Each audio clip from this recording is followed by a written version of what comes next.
When you have a philosophy or a gospel, I don't care whether it's a religious gospel, a political gospel, an economic gospel, or a social gospel, if it's not going to do something for you and me right here, right now, to hell with that gospel. 877-373-9766. 877-373-9766. And chat right now. Log on to thetruthfighters.com. Good time. Anytime you need a payment. Good time. Anytime you need a free. Good time. Anytime you're out from under. Not getting hassled, not getting hustled. Keeping your head above water. Making a way when you can. Temporary layoffs. Good times. Easy credit rip-offs. Good times. Scratching and surviving. Good times. Hanging in a jar. Good times. If we lucky we got 'em. Good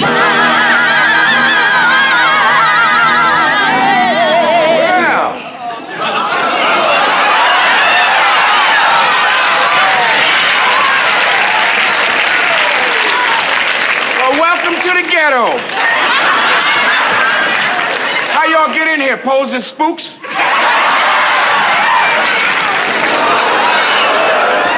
Oh, now wait, baby, wait. Before they come in, maybe we ought to spray the place down with Lysol so they don't contaminate themselves, huh? This family don't get on their knees to nobody. And I got something else to tell you, Buffalo Butt. Forgetting where you came from, brother.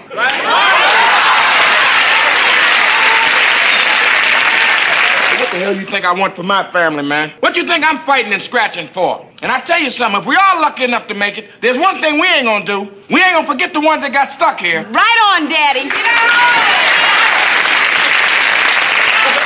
This is it this time.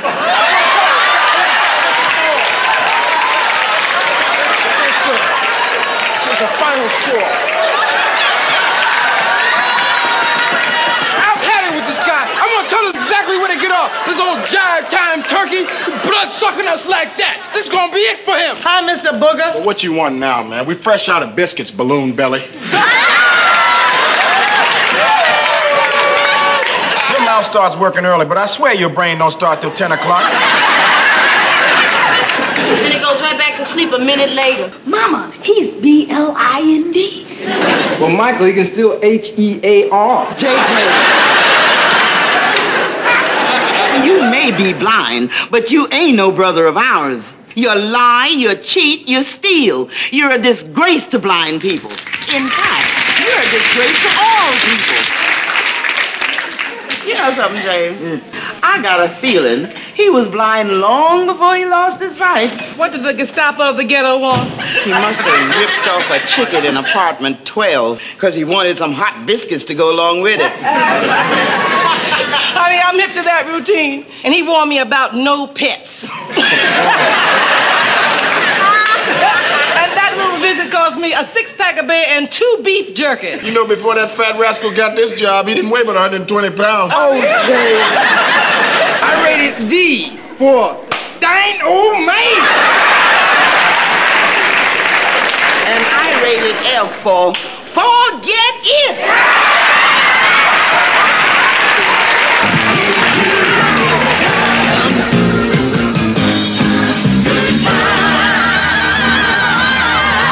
Truth Fighters, y'all know that show. See, I grew up in good times for real. I grew up in the projects of Chicago. So my life was a good time. My next guest, look, before Janet Jackson, before Beyonce, before Halle Berry, before Sanaa Lathan, before Gabrielle Union, before Alicia Keys, before all those beautiful, beautiful sex symbols, there was Thelma of Good Times. Ladies and gentlemen, please welcome Bernadette Stanis to the show. Welcome to the show, Bernadette. Oh, thank you. Hi, how are you? I'm good. How are you doing? I'm fine, thanks. Now, I have to ask you, before I even get deep into the interview, how was it being literally you a sex symbol for the 70s for young men growing up in that era? How was that? Well, I guess that was fine. You know, it's funny. People ask me about that, but I really didn't really know the impact, you know, of that then. I was kind of young, and we didn't have the interaction with our fans like we have now. Now, what was it like on the set of Good Times? Were you all like a really close-knit family on set, off set as well? Yes, we were. Absolutely. Yes, we were. I know that they say, you know, it's been written that it's not, but let me tell you firsthand, it was. Now, you know, growing up in Chicago myself, I'm noticing now that you got a big thing going on with trying to make part of the projects of Cabrini Green into becoming a museum. You're a major player in this. Tell us a little bit about that. Well, you know, I am from the projects in Brooklyn, New York, the Van Dyke, Brownsville. Yes, I know that area well, too.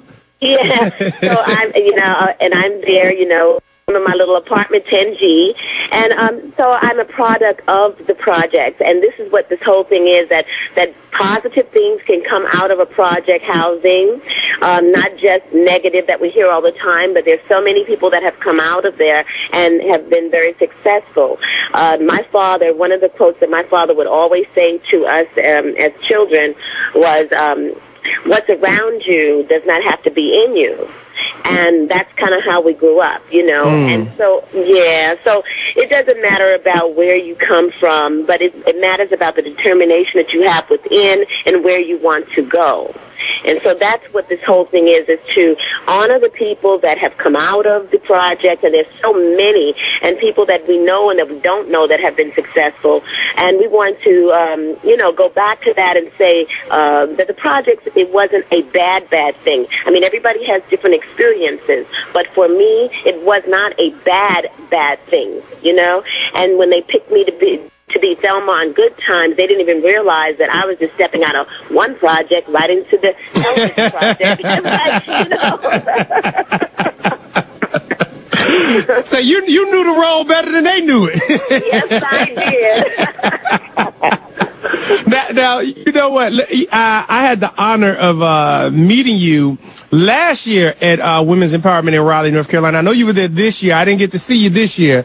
But I want to talk about you being an author, because when I met you the year before last, what was amazing is you sat there and signed autographs, took pictures. It had to be 1,000 people around your booth. Yeah, there was a lot of people. There's always a lot of people. And, you know, it's amazing because Good Times being the show of the 70s, and we're like being the family that was in everyone's home, we became like family members to everybody, you know, like I'm everybody's sister and everything. And it's generational. That's the beautiful part about Good Times. Now that it's in reruns, the younger kids are now becoming fans of Good Times. So let me tell you something. I'm getting texts right now from people who are on television, like news anchors who are my friends. They're texting me. One of them just texted me and told me to tell you, look, you should have married him and not Keith. So, look, hold on. We come back. For everybody who's just tuning in, just turning on your radio, let me say it like this. We talking to Thelma from Good Times, y'all. But we're going to talk about her being a well-established author, what she's doing in the community, and her books that she already have out, and if there's any other new books on the horizon. Truth Fighters, don't go anywhere. We're talking with Bernadette Stanis, and we're talking to you, Truth Fighters, right here, right now. It's the Warren Ballentine Show.